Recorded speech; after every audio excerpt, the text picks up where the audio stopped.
It's Australia, the giant down under. A young nation with all the gifts of the modern age, but moved beyond the cities, and an ancient land awaits. One nearly as old as the Earth itself.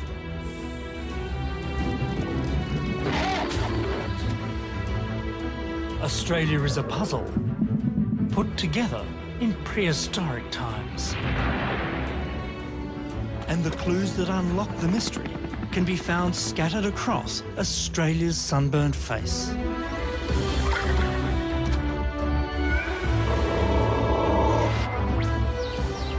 I'm Richard Smith, and this is an amazing country. I'll show you that every rock has a history. Every creature, a tale of survival against the odds. Join me on an epic journey across a mighty continent and far back in time. Of all continents on Earth, none preserved the great saga of our planet and the evolution of life quite like this one. Nowhere else can you so simply jump in a car and travel back to the dawn of time. In this episode, out of the chaos of disaster rises a new world order, ruled by reptilian tooth and claw. It's the age of dinosaurs, down under.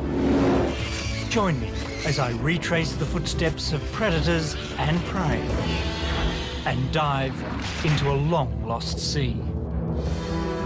From Australia's ancient stones comes the story of our world. Australia's first 4 billion years. Monsters. Right now, on Nova.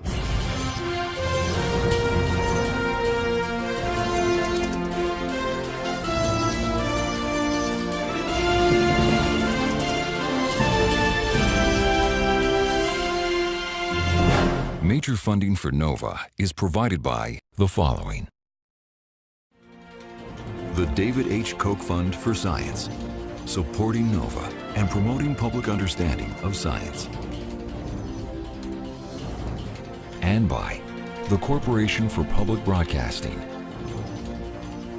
And by contributions to your PBS station from viewers like you. Thank you.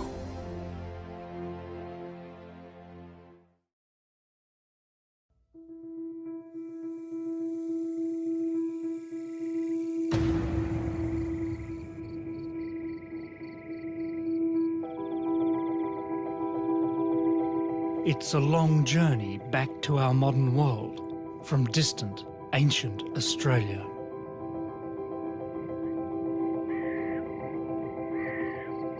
From the birth of the Earth to the present day, the road of time stretches a mind-boggling 4.6 billion years. It helps to imagine, just for a moment, that this car can travel through time. I set the controls for 1 million years per minute. That's 60 million years of history for every hour we travel down the road. You want to see the real old Australia? It's quite a ride.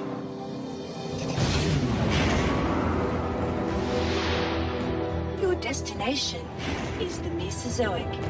Travelling at 1 million years per minute, the entire story of Australia and the planet is condensed into a little over 3 days of solid driving.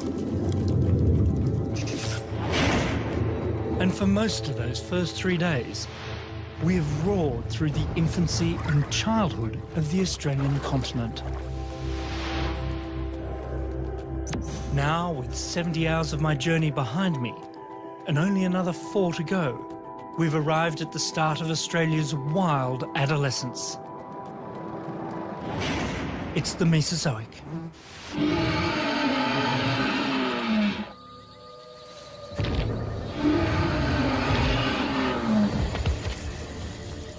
It's the most familiar of all geological eras. and for good reason. It's in the Mesozoic, home of the Triassic, Jurassic and Cretaceous periods, that dinosaurs ruled the Earth. But despite such world domination, evidence for their conquest of Australia has been a little thin on the ground. Until now.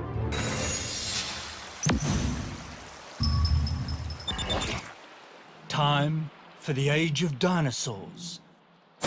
Down under.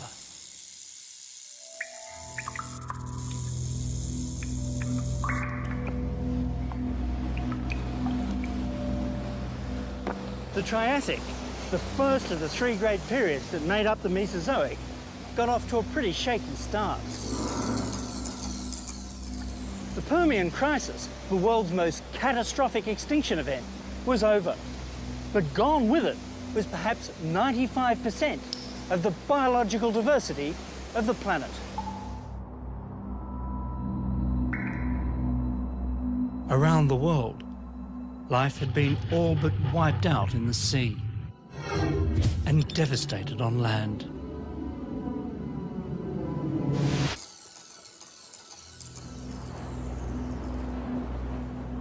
Yet somehow, out of the carnage and confusion of that devastated world, rose a new one. And with it, the dramatic sandstone landscape of Sydney. I think, Richard, this would have to be one of the best places to see the Sydney sandstone. There's the Pacific Ocean. There's North Head over there. There's the entrance to Sydney Harbour just behind us there. Over here's the Gap. And a lot of rock underneath us. There's about 250 metres of solid sandstone. Biologist Tim Flannery knows the landscape of my hometown well. Sydney, it seems, was built on the aftermath of disaster. We would have been standing when this sandstone was laid down in a post-catastrophic world. We've had the great disaster of the Permian extinction, with life almost extinguished, 95% of all species gone. Even plants struggled to recover. The colourful forests and rich coal swamps of the Sydney Basin had gone. And over the next 20 million years, the lush world of the Permian was buried deeper and deeper in sand. There's been some recent studies suggesting that this sand here, particularly, may have come from as far away as East Antarctica. And that is a massive distance. Storms raged on those distant mountains.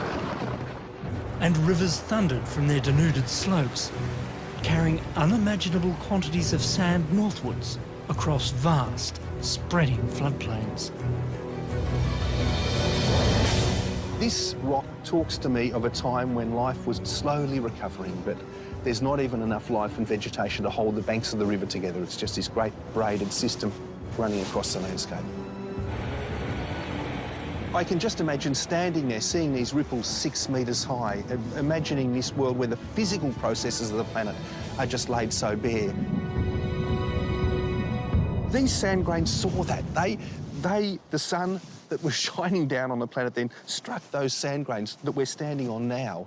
And it's that great physical reminder. That's why I love geology, you know, that you know that rock was there at the time, 230 million years ago.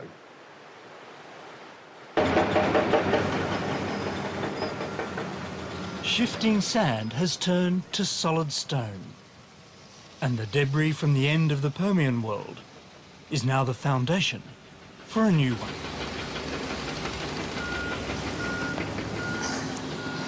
Now, after waiting quietly in the dark for some 230 million years, the lost sands of Antarctica have a new job as the bedrock and building blocks of a great global city. Sydney is defined by its Triassic geology. From the warm glow of its stone buildings to the shape of its harbour, the sandstone dictates everything, from the flow of traffic to the form of its native flora. The sandstone cliffs stand hard and proud against the Pacific Ocean and weather into the soft golden sands of the surf line. The sand also buries the Permian peatlands, allowing them to become the coal that powers the city.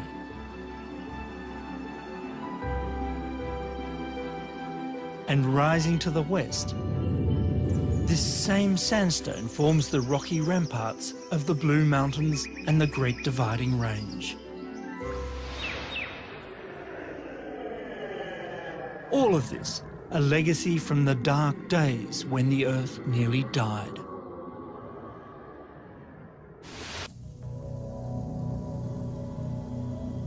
It was the sudden lurch into an intense greenhouse climate that seems to have triggered the initial disaster at the end of the Permian. A series of wild climate swings then plagued the early Triassic before the planet finally stabilised. And even when it did, temperatures still simmered.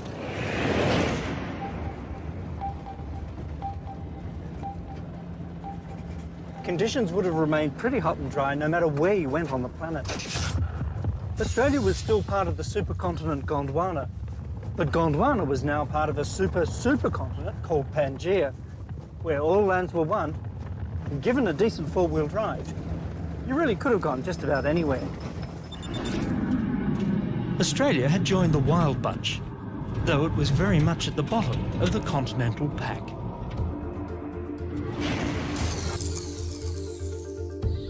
Australia lay near where Antarctica does today. But this was a South Pole in an ice-free greenhouse world. There were ferns and ginkgo trees, freshwater fish, and giant carnivorous amphibians. But the Triassic Earth belonged to reptiles. Some were taking to the air, others to the sea. Walking the land were lizard-like reptiles, mammal-like reptiles, and the first dinosaurian reptiles as well. Though we know these early dinosaurs roamed across southern Gondwana, they've left almost no trace here in Triassic Australia.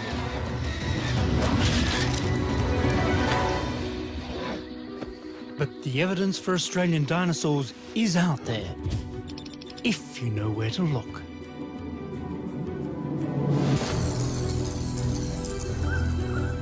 The old gold mining town of Mount Morgan in central Queensland is one such place.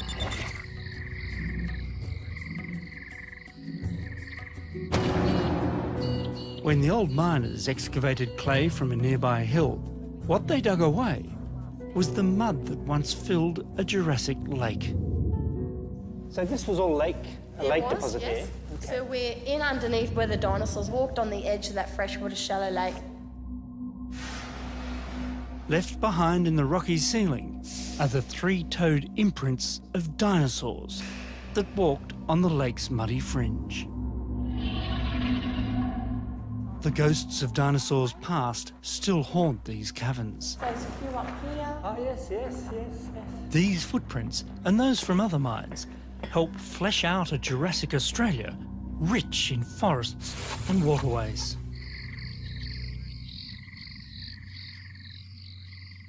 I'm standing in what was the muddy edge of a lake, and up there, on the lake's surface, a theropod once walked above me. About 190 million years ago, an imprint as clear as day.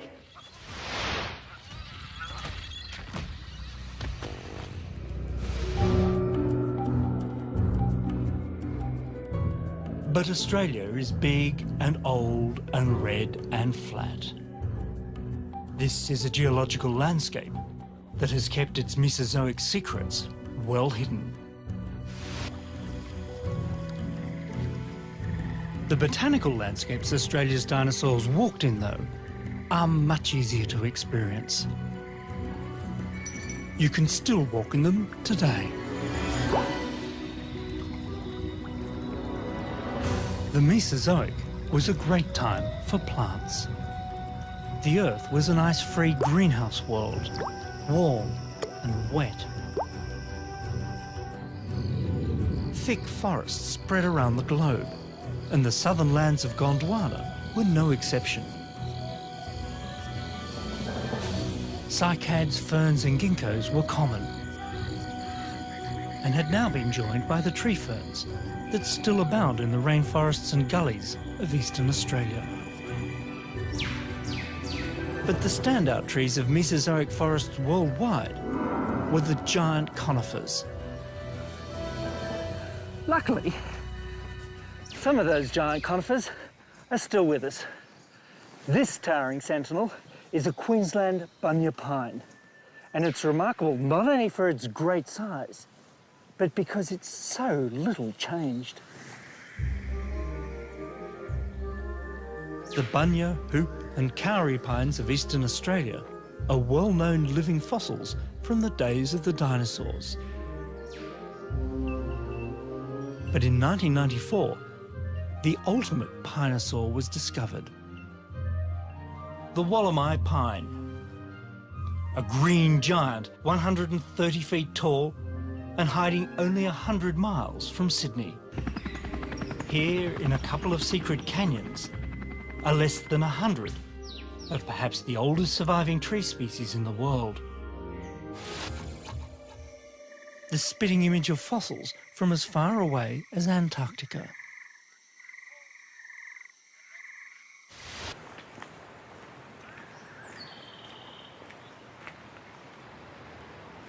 Today, the great conifer forests of Australia are gone.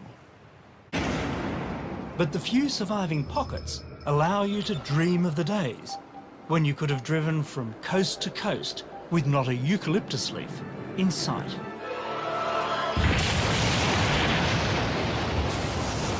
The Mesozoic Earth was restless. Like a teenager with a growth spurt, it was on the move again. The supercontinent Pangaea was breaking up, leaving Australia still attached to a remodelled Gondwana in the southern hemisphere. And around the end of the Jurassic, a little extra remodelling was applied from space. A falling rock in the shape of an asteroid or comet slammed into Central Australia.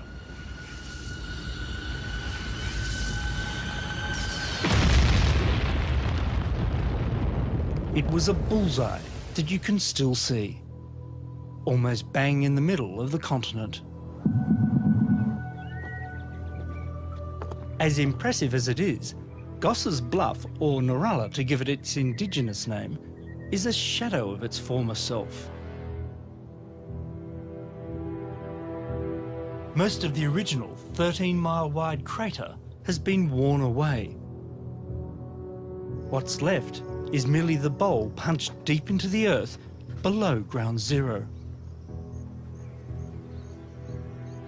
Still, the ring of low hills gives a pretty good hint at the scale of utter devastation that must have been visited upon the land for at least 60 miles in every direction.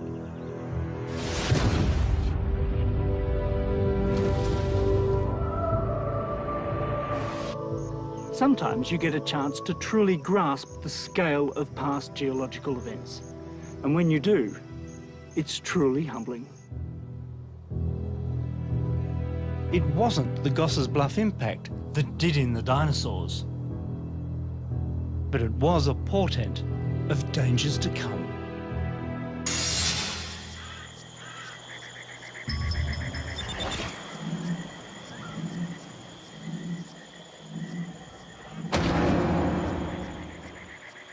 When dawn broke on the Cretaceous, dinosaurs still had their claws on the continent. From one side of it to the other. It's been a long wait, but finally, the 21st century is throwing new light on the Australian dinosaur story.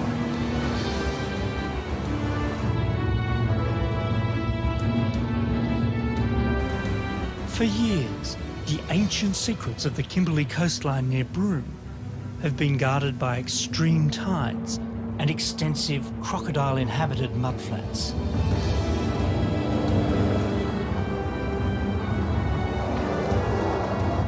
It makes for an easy place to imagine what might have been walking the land in the primeval past. Wonderful. But imagination alone is not required here. The giant beasts of the early Cretaceous have made their presence clear to us.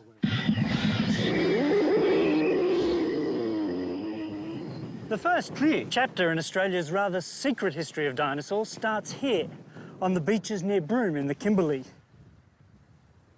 Back then, this was a vast coastal forest running down to floodplains and estuaries near the sea. Not radically different from the tropical mudflats of today, except for the 15 or so species of very large dinosaurs that have left their marks in the rocks here. A rich reptilian community once stomped this landscape. Dinosaur footprints stretch over 60 miles of coast. They must have been everywhere.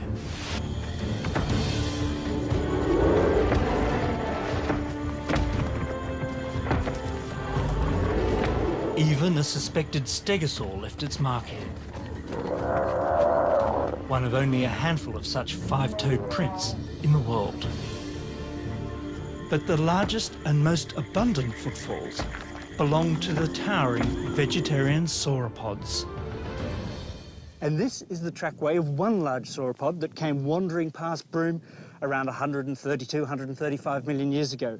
Big footprints, one there, another one there, a big footprint here, and interspersed amongst them, some smaller footprints, thought to have been made by a calf, wandering with its mother. There's little evidence, though, for parental care in sauropods. And once you reach this sort of size, little need for it. Finding enough to eat was probably a bigger concern than avoiding predators. But for most Australian dinosaurs, day-to-day life was a hazardous experience, as a small herd discovered 95 million years ago near Winton in Queensland. That moment is frozen in time here at Lark Quarry, the site, it's been thought, of the world's only recorded dinosaur stampede. Picture the scene here one ordinary day in the Cretaceous. This was a broad, muddy spit running down into a lake just over there.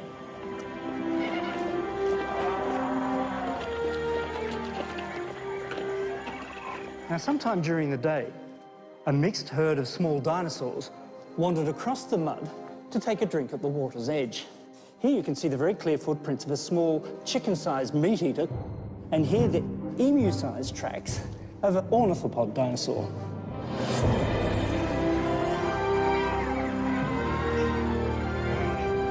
But behind me, probably more or less where the wall is, was the start of a forest of tree ferns and ginkgo trees.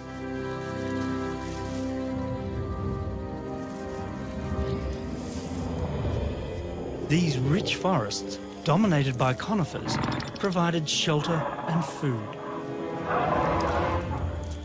And cover for a meat-eater. Even for a wary dinosaur, the Cretaceous was no time for complacency. Now, if you popped your head up and looked back this way, you would have seen one very large, very hungry theropod head down and heading your way.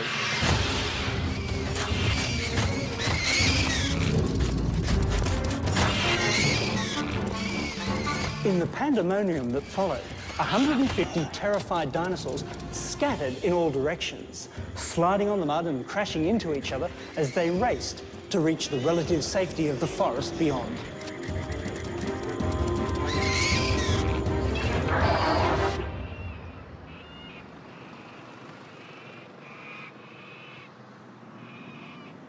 Footprints can only ever tell part of the story, bringing Australia's true blue dinosaurs to life. needs bones.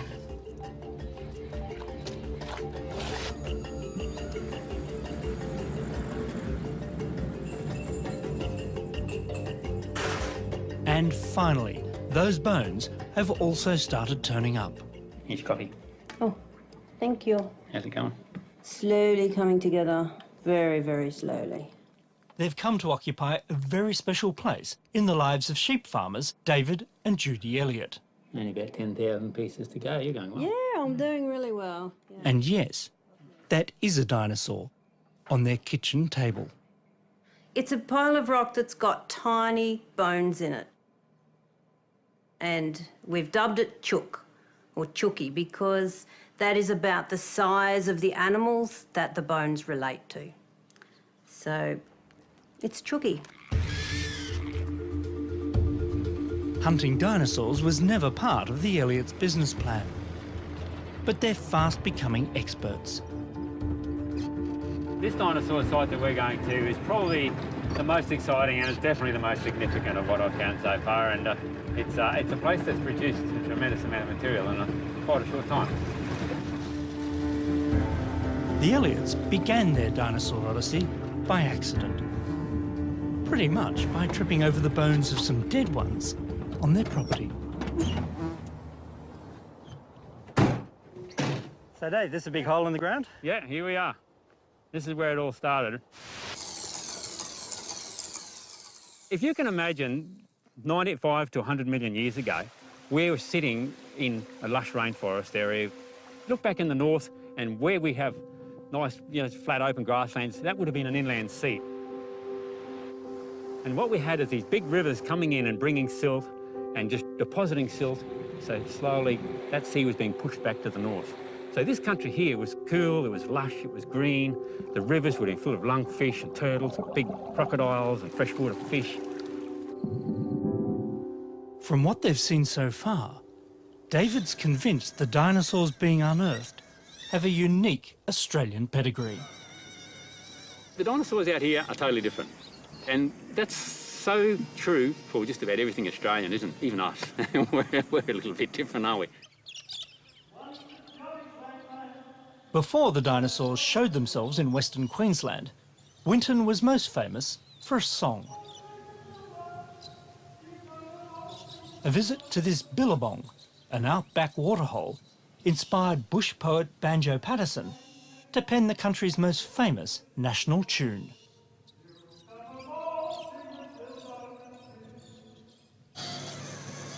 That legacy lives on. Each animal being revealed to us bone by ancient bone is given a local nickname. If there's a dinosaur, say, comes from the Winton area, then it needs to have that context. And one of the strongest contexts, of course, with Winton is Banjo Patterson, Waltzing Matilda, and that link. Not exactly waltzing, but here's one big-boned girl, the sauropod Matilda. Matilda stretched 60 feet tip to tail and stood 13 feet high at the hip.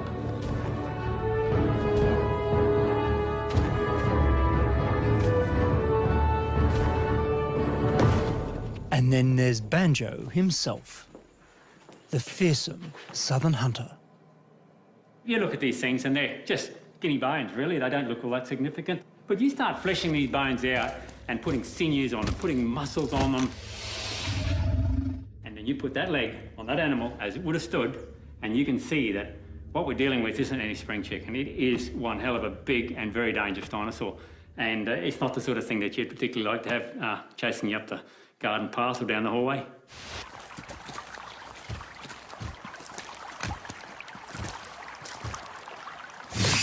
What you've got is an animal that didn't rely on its teeth to kill. Massive claws, massive, big, beefed-up arms. So you imagine just getting its claws in, driving them in and just tearing it apart, and it would have had that strength.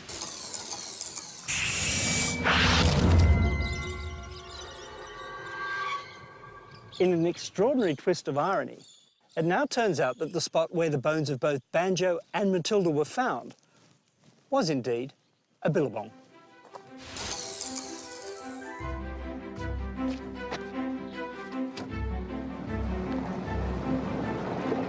It's not quite Jurassic Park, but after years languishing as a dinosaur backwater, outback Australia is opening up as the hot new Cretaceous playground for paleontologists.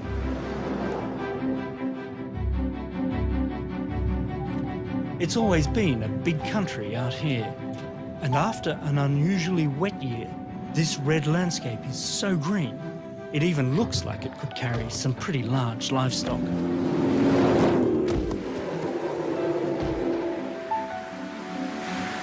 A 500-mile drive south of Winton brings you to the site of some of the biggest dinosaur discoveries yet, near the small town of Eromanga. Population, 171. A warm summer's day here is 117 degrees. As far as towns go, Eromanga is no Titan. But that's not so true of the bones found on nearby Plevnadown Station. In a thundering echo of the Winton story, ranchers Robin and Stuart Mackenzie have been unearthing bones belonging to some of the largest dinosaurs to have ever shaken the planet. This enormous drumstick is over 6 feet long, a giant leg bone from an as-yet undescribed species of Titanosaur. A big bloke called Cooper. Cooper's approximately 95 million years old. And so what we've got here is the largest bone of the largest animal that ever walked around on Australian soils, and is actually up there in the top 10 in the world.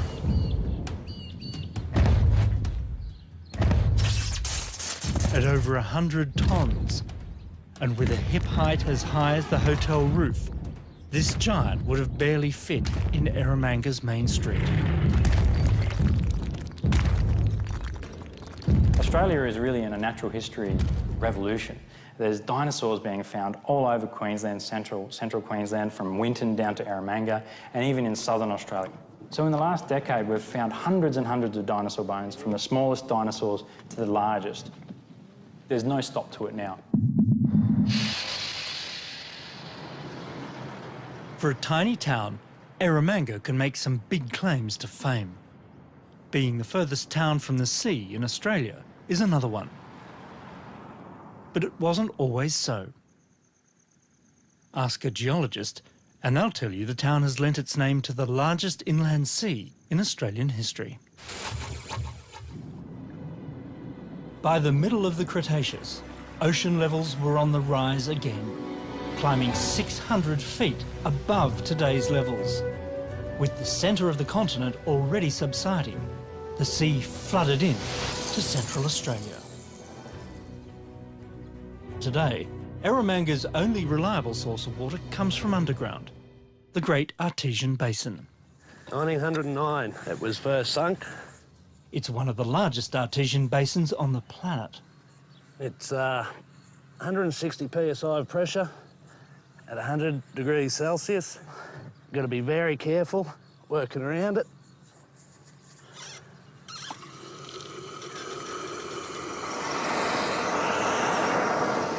The heat comes from the warmth of the Earth over half a mile below us. It's smelly because it's been trapped down there for 1 million years. Of course, this isn't stinky prehistoric seawater coming out. Rather, it's fresh groundwater that's taken an age to seep deep into the porous stone that was once the sand at the bottom of the Eromanga Sea. Without the Eromanga Sea, there wouldn't be a Great Artesian Basin. It's the fine muds of the old Eromanga seafloor that seal the top of the Artesian Basin. Mark out the boreholes that tap into it, and you can pretty much draw a map of where the ocean used to be. About 120 million years ago, the Eromanga Sea spread out over a quarter of the continent. I'm heading to Cooper Pedy on its southern shoreline. Scattered on the outskirts of town are strange clues to its past. Petrified driftwood, the salty glint of gypsum, even rocks dropped from winter ice that once rafted overhead.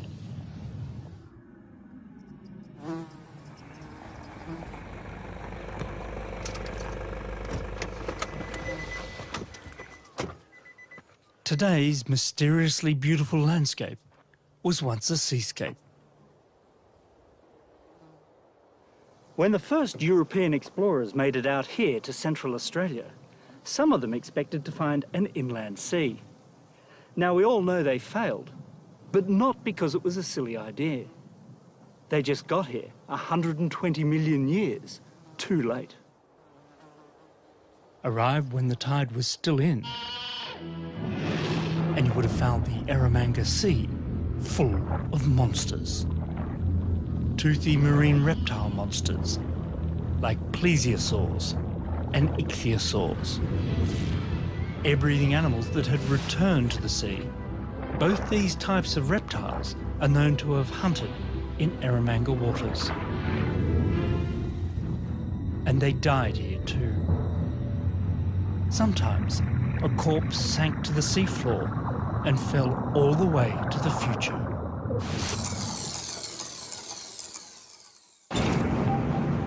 These days, Kubapedi bakes in the heat. It might look like a ramshackle collection of mine shafts, underground houses and tourist traps, but this is Opal Central. The diggings here produce over 70% of the world's supply of this rainbow-hued treasure. So it's no surprise, opal is Australia's national gemstone. All you do is pull it and you're going to go down slowly.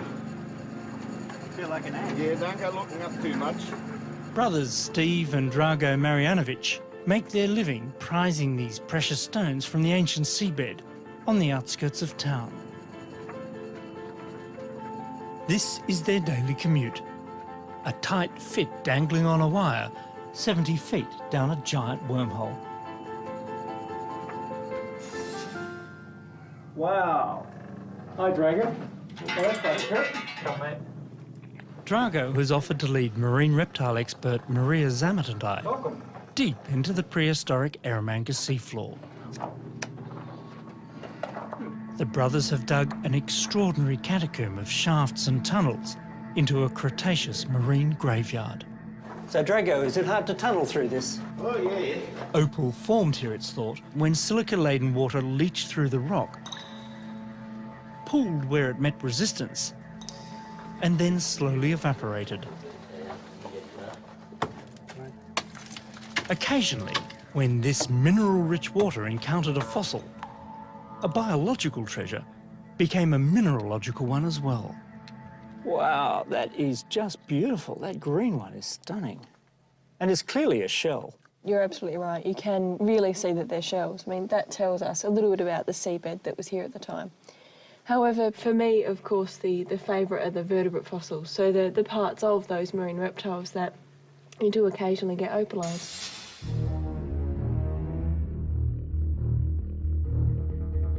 These are some of the opalised body parts recovered so far. Backbones, rib bones, tailbones and flipper bones, near complete skeletons from long-dead reptilian sea monsters. I've heard of some descriptions of them being like a snake threaded through the body of a turtle, and that's really what they look like.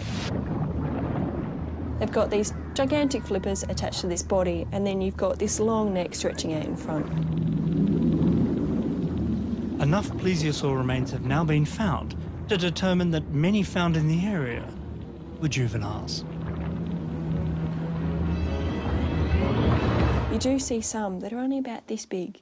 So, you know, they're obviously juveniles. How young? We don't know if they're just newborn babies or if they're slightly older than that. But it is suggested that because we see so many specimens that show these signs of being quite young, that it wasn't nursery. plesiosaurs could carve and fatten up in the nutrient-rich summer waters, heading north again before the winter returned. It might have been a safer place than most to raise a youngster in a dangerous ocean.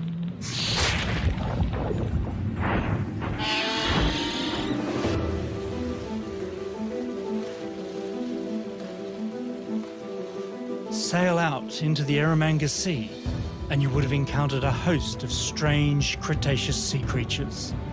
And it's highly unlikely that they were all as friendly as dolphins. What I think is amazing is if this was 100 million years ago, we'd be travelling over very similar seas to this, but when we got there, we wouldn't be looking for these strange animals, they'd be looking at us. Marine biologist Mark Norman and I are off to meet one of the strangest survivors from these Cretaceous seas. It's the Nautilus. No, it should have been straight through here. It's not easy to find.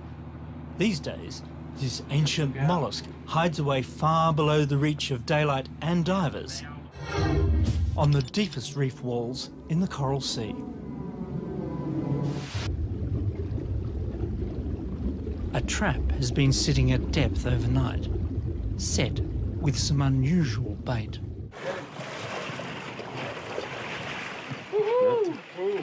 Their taste for chicken went against them. The phrase living fossil gets used a lot for these long-lived ancient groups of animals. These went through 7 mass extinctions. The dinosaurs didn't make it through one. The Nautilus and their relatives over 500 million years are the great survivors. Modern-day relatives of the Nautilus are squids, cuttlefish and octopus, all cephalopods, a clan with a long and proud history. Meet a face from the distant past, eyes for seeing, and hidden within a nest of 90 tentacles, a mouth for eating. Primitive it may be, but this whole prehistoric package is jet-propelled. The distant ancestors of the modern Nautilus were the nautiloids. We know them from their fossil shells, which in the early days were mostly straight. For hundreds of millions of years, these sorts of animals dominated our oceans and got to massive sizes. Some of the straight ones got to 10 metres long, so they were like giant telephone poles bobbing along, hoovering up trilobites.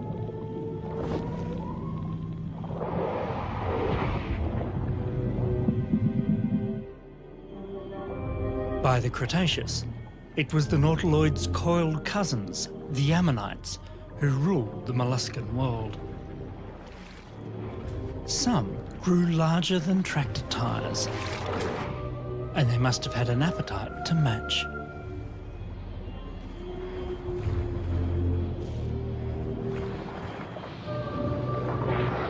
Rich pickings were to be had throughout the Eromanga, for mollusk and reptile alike. Out here, even a long-necked plesiosaur needed eyes in the back of its head. For the Eromanga was the hunting ground of perhaps the greatest sea monster of all time, the pliosaur Kronosaurus.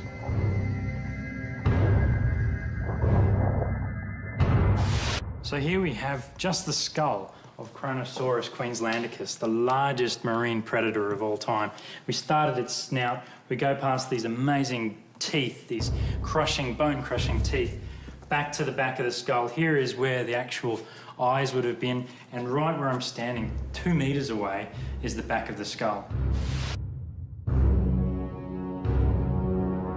This toothy monster was a meat-eating machine, and we can even see what its last meal was.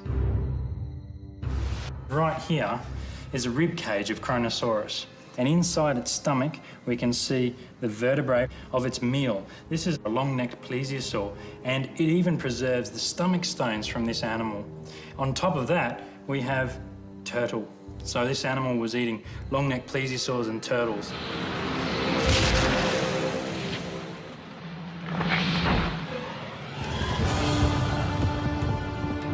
These were the dying days of Gondwana. Africa had long ago slipped off to the west. Now India was gone too. Even at the bottom of the world, the strain between Australia and Antarctica was beginning to show.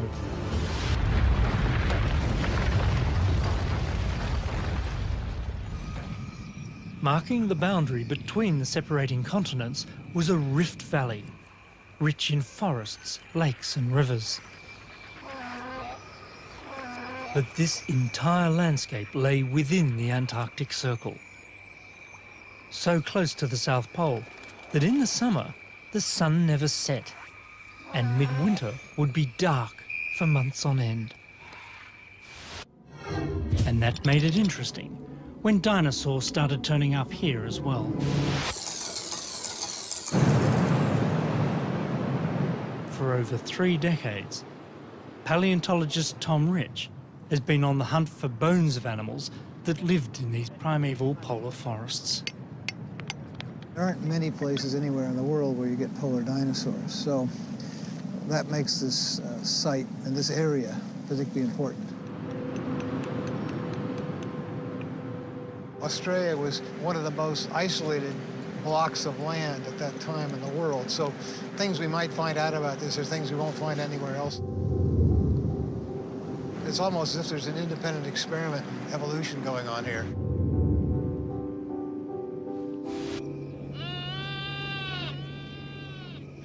Some of these experiments were small ornithopod species like these. Outwardly conventional, these were rare dinosaurs, thought to be permanent polar residents. Their bones lacked signs of a hibernating lifestyle, suggesting they remained active right through the long, chilly gloom of the sunless winter. But the dinosaurs weren't the only polar pioneers living in these dark forests. Some had fur.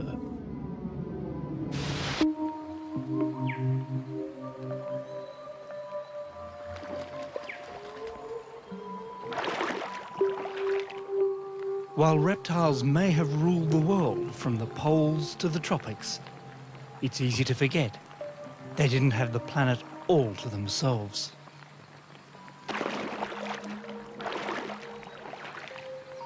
There was another type of animal hiding in these prehistoric forests. They're still here, and there's one just over there. The ancestors of the platypus have been poking their mammalian noses into the billabongs and waterways of Australia for at least 120 million years.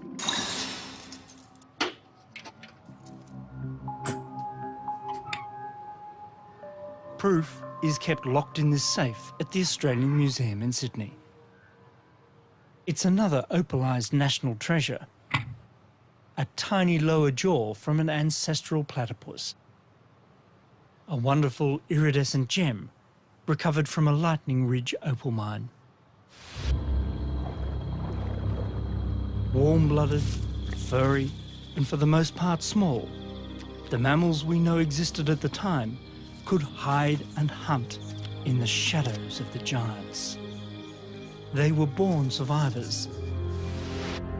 It went with the territory.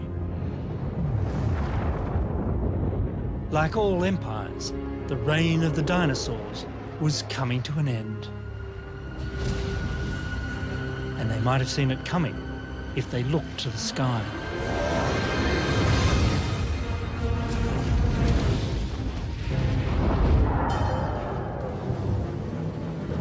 When an asteroid slammed into Mexico's Yucatan at the end of the Cretaceous, the repercussions were felt around the world.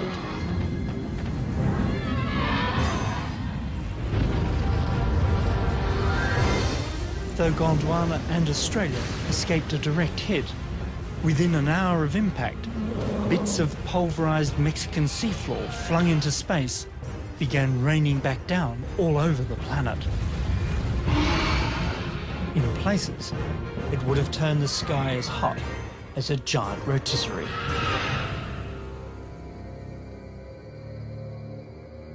No good record of this bad day on planet Earth has been found yet in the rocks of Australia. But step across to the South Island of New Zealand and you'll find hard evidence for the blanket of cosmic dust that's settled over the planet. This, believe it or not, is the moment that the world changed forever. Now, it might not look like much, but this thin grey band of rock found around the world offers a remarkable window into one of the most dramatic events in the planet's history. Below this boundary lie dinosaur bones, and rising in the rocks above is a world clearly recovering from a catastrophe.